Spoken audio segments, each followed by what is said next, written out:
Catherine POV. Mami? Mahinang tawag ko kay Mami. Mahigpit ang pagkakahawak ko sa aking straps ng bag at isang kamay kong hawak ang aking dibdib na tumatambol na ng husto. Ma'am, si Catherine. Narinig ko ang sigaw ni Ate Josie pero masyado na ako mahina para lumapit pa sa kanya. Kaya sa ilang hakbang ko papunta sa kanya ay siyang pagbawal ko sa aking kinatatayuan. Ang huli kong naalala ay ang mukha ni Mami at ni Ate Josie na nag-aalala sa akin. Nagising ako sa aking kwarto. Akala ko na naman magigising na naman ako sa puting kwarto na palagi ko nakikita kapag nawawalan ako ng malay. Napaupo ako sa aking kama at tiningnan ang dingding ng aking kwarto. Hindi ako nakapasok ngayon. Princess, nawalang atensyon ko sa dingding nang marinig ko ang boses ni Mami. Nakita ko siyang nakatayo roon sa pintuan habang may hawak na tray. Ising na palang princess namin. Anong nararamdaman mo, Catherine? Pag-aalalang tanong niya sa akin. Ramdam ko ang boses ni Mami na puno ng pag-aalala sa akin. Kaya nalungkot ako na makita siya. Why, princess? May masakit ba sa'yo? Kailangan ba nating tawagin ulit si Doc? Sunod-sunod ang tanong niya sa akin, pero umiling ako sa kanya. Sorry po, Mami. Kung nag-alala na naman po kayo sa akin, maayos na po ako. Mahinang sabi ko kay Mami. Tumabi siya sa akin. Umupo siya sa kama. Don't worry, princess. You worried me so much yesterday. Mahina ring sabi ni Mami sa akin. What did you do yesterday at your school, princess? Bakit ka na naman sinumpong ng sakit mo? Hinahaplos niya ang aking buhok habang sinasabi niya yon. Napaisip ako sa sinabi ni Mami. Anong ginawa ko kahapon? Wala naman. Tinapos ko lang naman ang pinipaint ko kahapon sa art room. At sa klase naman namin, puro lecture lang ang ginawa. Kaya ang hinala ko, kaya ko sinumpong ay dahil sa sinabi ko kagabi kay Arcus. Hinanap kaya niya ako? Pinuntahan ba niya ako kagabi? Mami? Tawag ko sa kanya. What's that, princess? Balik na tanong ni Mami sa akin at hinaplos ulit ang aking buhok. Hindi ko alam kung dapat ko pa ba itong itanong kay Mami. Pero, gusto kong malaman kung pinuntahan ba ako ni Arcus kagabi o hindi. Dahil sa sinabi ko masyado rin ako ma-pride si Arcus. I lick my tongue. Binaba ang tingin sa cobre kama. Pumunta po ba si Arcus kagabi, Mami? Nauutal kong saad sa kanya. Hinintay kong sumagot si Mami sa akin. Pero ilang segundo lang ang nakalipas, di siya sumagot. Magkikita ba kayo dapat kagabi, princess? Maang na tanong ni Mami sa akin. Hindi na ako nagulat sa sinabi ni Mami sa akin. Hindi niya ako pinuntahan. Hindi niya hinabol lalong hindi niya ako sinuyo. Umiling ako at ngumiti sa kanya. Wala naman po, Mami. Saad ko sa kanya at umiwas ng tingin. Pwede na po ba akong pumasok bukas, Mami? Pag-iiba ko sa usapan. Pakaramdam ko kasi, nakakahalata na si Mami tungkol sa relasyon namin na meron kami ni Arcus. Relasyong paghuhuna. I'm so sorry, princess. Ang sabi ng doktor, wag mo muna raw at magpahinga ka muna rito. Nalungkot ako sa binalita niya sa akin. Ganun po ba? Dismayado kong sabi kay Mami. May examination or quizzes ba kayo this week, princess? Siyang tanong niya sa akin. Napaisip ako sa sinabi ni Mami. Wala namang sinabi sa amin kahapon ang mga professor namin. Umiling ako kay Mami. Wala naman pong sinabi sa amin, Mami. Have you ever had friends in your classroom, princess? Pagtatanong ni Mami sa akin, tumangot-tango ako sa kanya. Opo, Mami. Masayang saad ko sa kanya. Lizzie Torres pang pangalan niya. Sobrang bait po niya. Nakangiting pagpapatuloy kong saad sa kanya. Really? Nakita kong kuminang ang mga mata ni Mami habang nakatingin siya sa akin. Papuntahin mo rito yung gisi sa atin, princess. Gusto ko siya makilala. Pagpapatuloy saad ni Mami sa akin. Napangiwi ako sa kanya. Hindi ko alam kung may free time si Gizzy. May trabaho siya tuwing weekends. Itatry ko po, Mami. Saad ko sa kanya. Matutuwa ako kapag nakita ko ang bagong kaibigan mo, Catherine. Dalawa na sila ni Tinay na kaibigan mo. Magiliw pa rin ang sabi ni Mommy sa akin. Ay oo nga pala, Princess. What do you want to eat this lunch? Pagtatanong niya sa akin. Napaisip ako. Wala akong maisip ko anong gusto kong pagkain. Kahit ano na lang po, Mommy. O siya, sige. Diyan ka lang ha. Magpahinga ka dyan. Kainin mo yung breakfast and don't forget your medicine to take. Bye-bye. Saad ni Mommy. Tumawag ka na lang sa sala, Princess ha, kapag may ipapaakyat ka.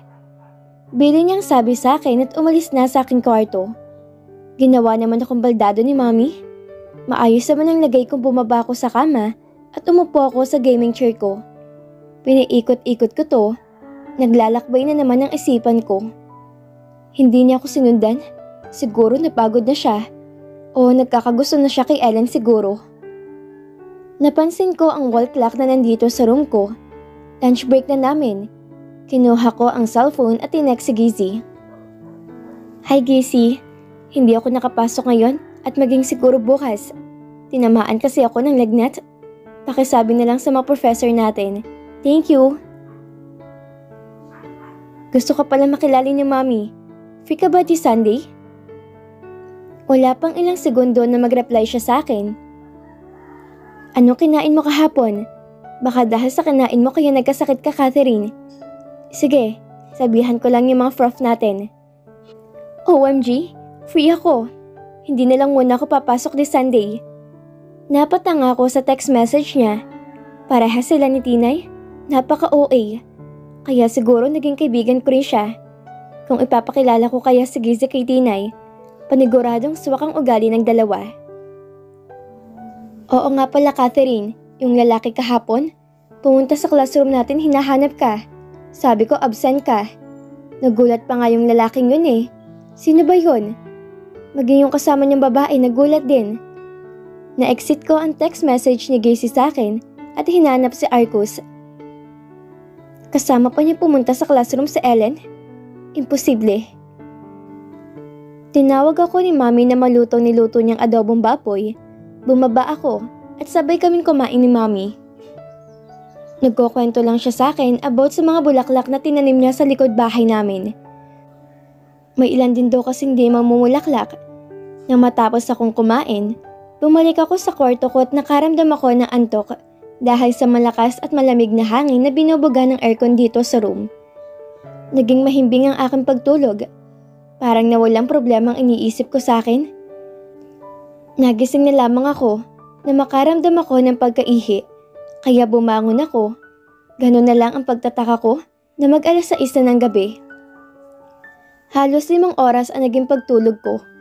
Pinakiramdaman ko ang aking sarili, lalo ng aking dibdib kung kumikirot ba ulito. Pero wala akong sakit o kirot na naramdaman. Mukhang kailangan nga namang dagdagan ng dosage ng gamot ko. Bumaba ko sa sala namin at sa aking pagbaba, siyang pagtunog ng doorbell. May tao. Sumilip ako sa bintana namin. Nandoon na sa gate namin si Ate Josie. May kinakausap to roon. Ganun na lamang ang gulat ko nang mahagip ko si Arco sa labas. Sinara ko ang kortina at nagtago sa gilid ng pinto. Bumukas ang pinto namin at nakita kong pumasok si Ate Josie. Ate Josie? Mahinang tawag ko sa kanyang pangalan. Ay palaka kang bata ka? Gulat pa na sambit ito sa akin at halos napahawak siya sa kanyang dibdib. Nagulat ko nga yata siya. Catherine, hinahanap ka ni Arcus. May sasabihin daw siya sa'yo at ipabibigay niya pala. Saad niya sa akin. Nakita kong isang fruit basket na hawak niya. Sabihin niyo po Ate Josie natulog pa po ako. Sabi ko sa kanya. Nakita kong naguguluhan ang kanyang mga mata. Nag-away ba kayong dalawa? Nagpipi ako sa kanyang tanong. Basta po. Sabihin niyo tulog pa po ako. Sige na po. Pangungulit kong saad sa kanya. Hi Catherine. Hindi ko alam kung anong pinag-awayan yung dalawa. Pero sige, kung yun ang gusto mong bata ka. So kung sabi niya sa akin.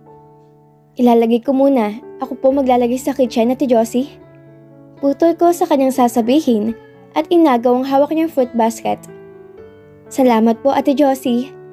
Dugtong na saad ko at lumakad papuntang kitchen.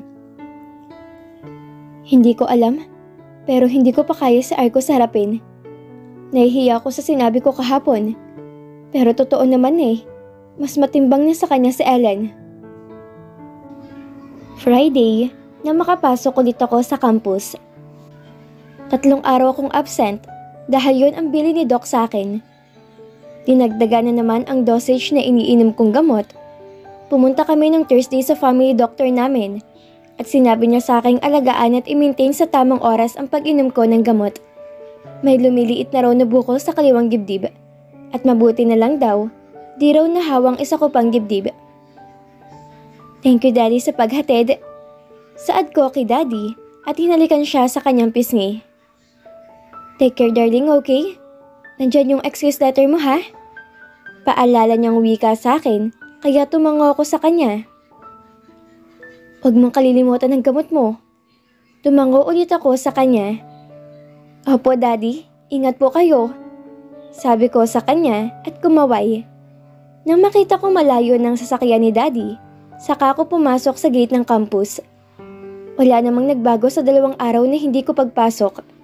Ganon pa rin ang buong paligid ng Carter's University. Kinakabahan ako. Ganito naman palagi yung pakiramdam ko kapag umaabsent ako. Nag-iisip ako kung anong sasabihin ng professor ko sa akin kapag nakita niya ako. Kung anong ginawa nila ng mga araw na lumiban ako. Kung kaya ko ba makisabay sa bagong lesson. Ang daming tumatakbo sa isipan ko. Napahinto ko sa paglalakad na mapansin kong nasa harapan na ako ng department namin. Paroroon at paririto ang mga estudyanteng nasa department namin. Mga busy sila. Ito ang pinasok ko at hinakbang kong aking kanang paa ko papasok sa hallway ng college namin. Sobrang ingay, sobrang daming estudyante, at lahat sila busy sa mga ginagawa nila. Tinaha ko ang classroom namin, kakunti pa lang ang nasa loob ng classroom namin. Hindi nila ako pinansin katulad nung high school ako. For them, I am just an air. I'm just a nobody. Nilapag ko ang aking bag sa permanent seat ko. Wala pa si Gacy sa kanyang kinauupuan. Papasok kaya siya? Sana pumasok siya. Nilibot ko ang aking tingin. Walang ginagawang mga kaklase kong nandito.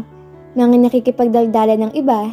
Yung iba naman ay naglalagay ng makeup sa kanilang mga mukha. At ang iba ay nasa cellphone nila nakatuon.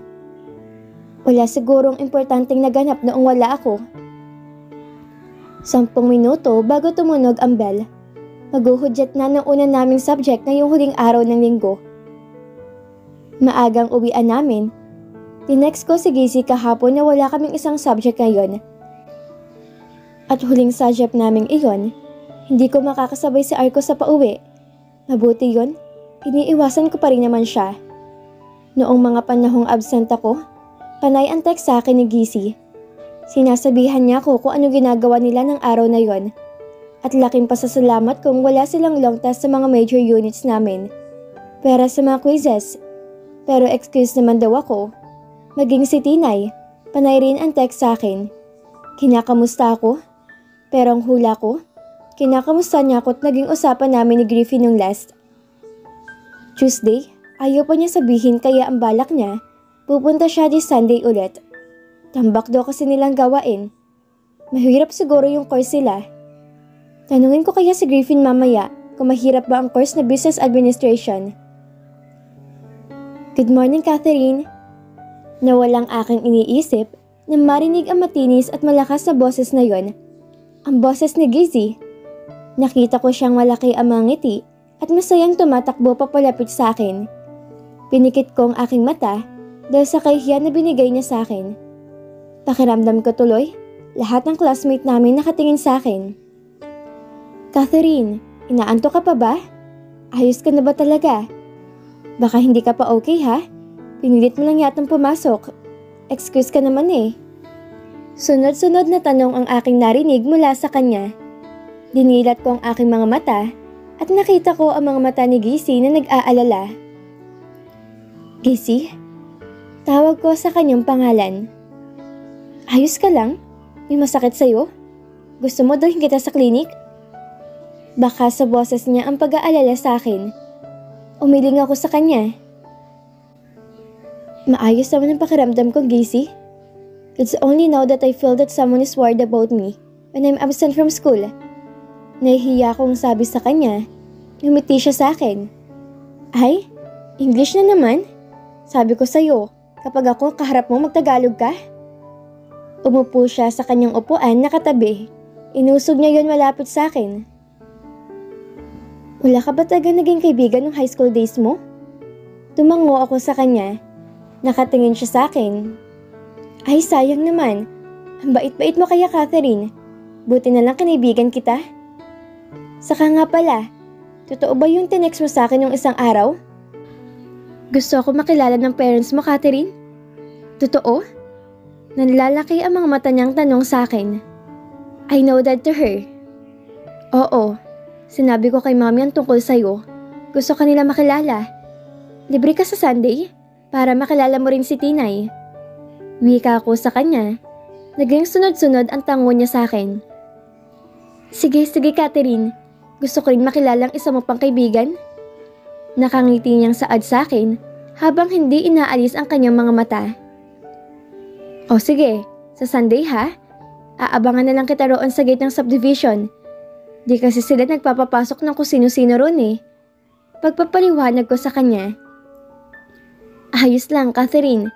Text mo sa akin kung anong sasakyan at kung saan ako bababa. Baka maligaw ako, sayang pamasahe. Natatawa niyang sabi at napakamot pa siya sa kanyang pisngi. Oo naman, Gacy. Ani ko sa kanya. Nag-umpisa na nga ang unang bell namin sa araw ngayon, ngayong unang subject namin sa English. Nagkaroon ng bagong lesson sa English namin. Buti na lang, excuse ako sa mga quizzes na binigay niya noong Wednesday, kaya di ko masasabing zero ako ron. Sa pangalawang subject naman, pinahiwalay ako sa mga klase ko. Binigyan kasi ako ni Sir ng chance na makapag-take ng 2 quizzes. Pinag-review niya muna ako bago ako binigyan ng quiz niya. Buti naman at lunch na, Catherine. Gutom na ako. Napatingin ako kay Gacy na tumayo at nag-uunat-unat. Grabe mga tinuturo nila ngayon. Pahirap ng pahirap. Sumasakit ang ulo ko. Mariing na sabi niya sa akin at sinukbik ang kanyang bag. Tara, Catherine, ay sa art room ka ba ulit kakain? Pagtatanong niya sa akin, umiling ako sa kanya. Hindi muna, tara na, sabay tayo sa kantin. O gusto mo sa garden lang tayo kumain, maganda roon. Pagiyaya ko sa kanya. Nakita mo na yung garden? Tara doon na lang tayo kumain. Bibili na lang muna ako ng tubig sa kantin. Naubos na yung baon ko dahil sa English subject natin kanina. Saad niya sa akin at naglakad na kami palabas ng classroom. Alam mo ba, Kat? 2 araw kang absent yung lalaki nakasalamin. Yung sinabi mong kapatid ng ball captain ng basketball team? Tumingin ako sa kanya. Ilang beses pumunta sa classroom, hinahanap ka. Sabi ko nga sa kanya absent ka, ilalagnat ka. Alam mo ba kung ano yung mukha niyang sabihin ko yon? Ganito oh. Lumaki ang mga mata niya at namutla. Pagkakwento niya sa akin. Natakot nga ako. Akala ko himatay yung lalaking yon. Napatahimik at napaisip ako sa sinabi ni Gacy. Kaya ba nung ginabihan? Pumunta siya sa amin na may dalang mga prutas. Na-guilty ba siya? Diyan ka na lang, Kat. Ako napapasok sa kantin. May papabili ka ba sa akin? Napabalik ako sa aking sarili nang marinig ko na namang ang tanong ni Gacy. Ha? Takang tanong ko sa kanya. Ako na lang papasok sa loob ng kantin. Mauna ka na lang sa may garden. Baka marami na rin pumunta roon. Mawalan pa tayo ng upuan. May papabili ka ba sa akin? Ulit iyang sabi sa akin. Umiling ako sa kanya. Wala naman. Sige Gacy, una na ako sa iyo ron. Ani ko sa kanya at tumango siya sa akin. Nagkasalungat kami ng daan. Tahimik kong binaybay ang daan papuntang garden.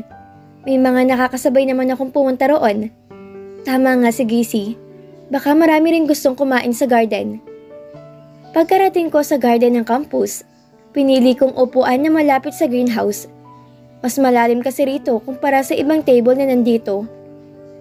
Nilapag ko ang aking bag sa kabilang upuan para malaman nilang may kasama kong kakain. Nakatingin lang ako sa ibang nandito. Magbabarkada ang mga tumatambay at may iilang magjowa. Ang sakit sa mata. Napayuko ako at tinitingnan ang buhangin na aking tinatapakan. Nagugutom na ako. Ang tagal ni Gizzy dumating. Nawala ang sinag ng araw. Dumilim sa pwesto namin. Nakita ko may hulma na katawan na nasa gilid ko. Tumingala ako. Baka sakaling si Gizzy nang dumating. At tinitingnan niya kung ako ba talaga ang nakayuko. Umawang ang aking labi at lumaki ang aking mga mata sa aking nakita. Hindi si Gizzy ang nasa gilid ko, kundi si Arcus. May hawak siyang baunan sa kanyang kamay at nag-aalalang mga mata ang nakatingin sa akin. Maayos na bang lagay mo, Catherine? Pag-uumpisa niyang sabi sa akin. Sobra ko nag-alala nung umabusan ka. Pilit akong pumunta sa inyo, pero huwag ka raw muna istorbohin, sabi ni Tita Carmel. Pagpapatuloy niyang sabi sa akin. Napag-alaman kong papasok ka na dahil sinabi ni Tita Carmel sa akin, I packed apple and grapes for you. The apples are sliced the way you want them to be cut. Binuksan ni Arcus ang lunchbox na bitbit niya at nakita ko roon ang sinasabi niya. May kasama ka bang kakain? Pagtatanong ni Arcus sa akin, kaya tumango ako sa kanya. Bagong kaibigan ko, Gizzy Torres ang pangalan niya. Pumuntas lang saglit sa kantin para bumili ng tubig. Sagot ko sa kanya, pero di ako nakatingin sa mga mata niya. Yung kumausap sa akin nung Wednesday? Sa kanya ko na lamang absent ka at may sakit.